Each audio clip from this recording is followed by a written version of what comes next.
Assalamualaikum dan salam sejahtera. Marilah kita sama-sama mengenali apa itu alam sekitar. Alam sekitar terdiri daripada hutan, lautan, sungai, paya bakau dan lain-lain.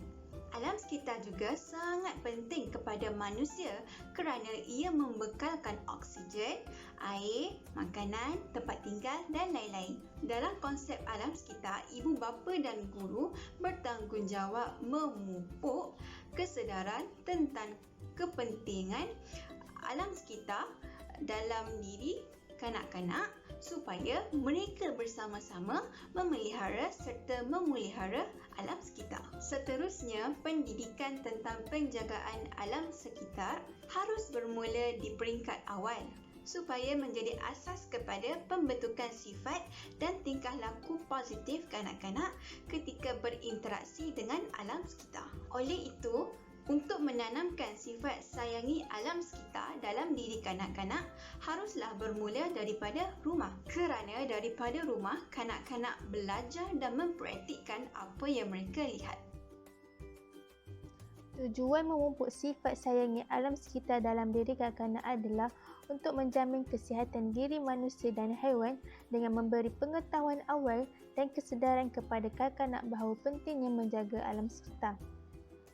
Seterusnya, untuk mengekalkan keindahan alam sekitar, ibu bapa dan guru-guru boleh melakukan aktiviti luar seperti menanam pokok, menyiram pokok bunga dan melakukan aktiviti membersihkan persekitaran luar. Selain itu, tujuan memupuk sifat sayangi alam sekitar adalah untuk mengajar kanak-kanak cara untuk menghargai alam sekitar supaya mereka tahu cara untuk menjaga dan menyayangi flora dan fauna. Akhir sekali, untuk mengelakkan pencemaran alam sekitar berlaku seperti pencemaran air dan pencemaran udara. Kanak-kanak yang punya sifat sayangi alam sekitar, mereka akan suka untuk melakukan perbuatan negatif seperti membuang sampah merata-rata di sungai atau di longkang, atau mereka juga tidak akan merosakkan tumbuh-tumbuh. Assalamualaikum warahmatullahi wabarakatuh. Saya akan menerangkan beberapa kepentingan penjagaan alam sekitar. Yang pertama ialah udara di bumi akan lebih segar. Sebagai contoh, tiada lagi pembakaran terbuka yang akan menyebabkan jerebu. Yang kedua ialah krisis air bersih. Sebagai contoh, tiada lagi pembuangan sisa toksik yang dibuang ke sungai ataupun di laut. Yang ketiga ialah habitat flora dan fauna akan lebih terpelihara dan terjaga kerana tiada lagi pembalakan terbuka yang akan menyebabkan flora dan fauna kita terjejas. Seterusnya ialah ekosistem menjadi stabil.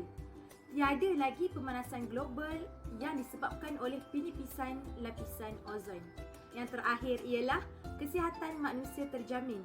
Hal ini kerana tiada lagi kes jerebu, tiada lagi pembakaran terbuka yang akan menyebabkan kesesakan pernafasan kepada manusia dan ini akan menjaminkan kesihatan manusia. Itu sahaja daripada saya. Terima kasih.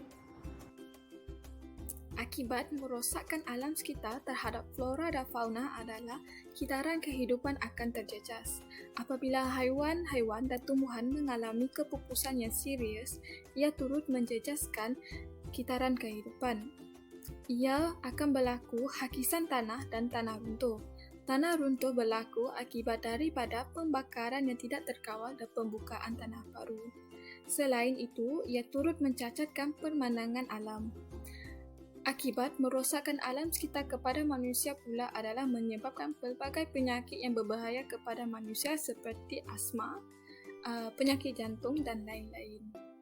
Akibat merosakkan alam sekitar terhadap persekitaran adalah menyebabkan hujan asid berlaku, di mana tumbuh-tumbuhan dan hidupan di dalam tasik akan mati.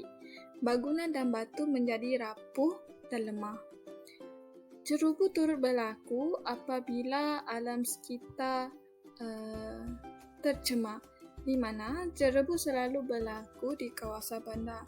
Jerebu ini akan meninggalkan kesan-kesan kepada manusia seperti gatal-gatal di tubuh badan, sesak napas dan lain-lain. Suhu akan meningkat di mana menyebabkan permukaan bumi menjadi panas, ekosistem terganggu, banjir berlaku secara kerap dan juga berlaku. Assalamualaikum warahmatullahi taala wabarakatuh. Okey, cara menangani masalah alam sekitar di mana di sini melibatkan 3 peranan, mana komuniti, guru serta ibu bapa.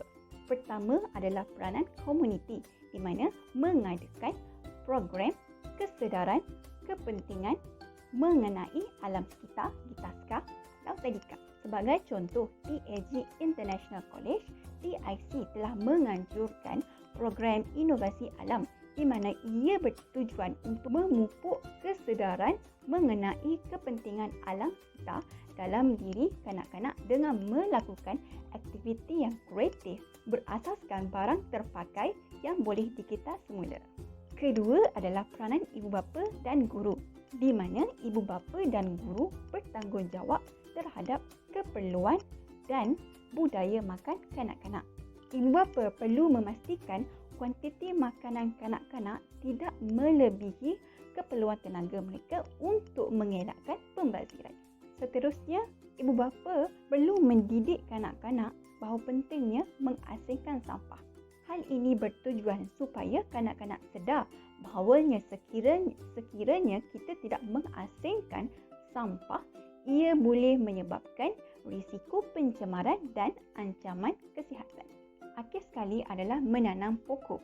Ibu bapa dan guru perlu menerangkan kepada kanak-kanak tentang kepentingan pokok terhadap manusia supaya kanak-kanak sedar bahawa aktiviti menanam pokok ini bukan saja dapat mengheratkan hubungan antara guru atau ibu bapa dengan kanak-kanak, malah ia juga dapat memberi satu ilmu yang baru kepada kanak-kanak tentang bahawa pentingnya pokok ni dalam kehidupan manusia sebagai sumber oksigen. Kesimpulan daripada tajuk kami iaitu memupuk sifat sayangi alam sekitar dalam diri kanak-kanak. Ia dapat memberi pengetahuan yang berkaitan kepentingan penjagaan dan perlindungan alam sekitar pada peringkat awal supaya menjadi asas pembentukan sikap dan tingkah laku yang positif generasi muda semasa berinteraksi dengan alam sekitar. Oleh itu, memupuk sifat sayangi alam sekitar dapat memberi kesedaran kepada kanak-kanak untuk bertingkah laku positif di masa akan datang. Sekian, terima kasih daripada kumpulan kami.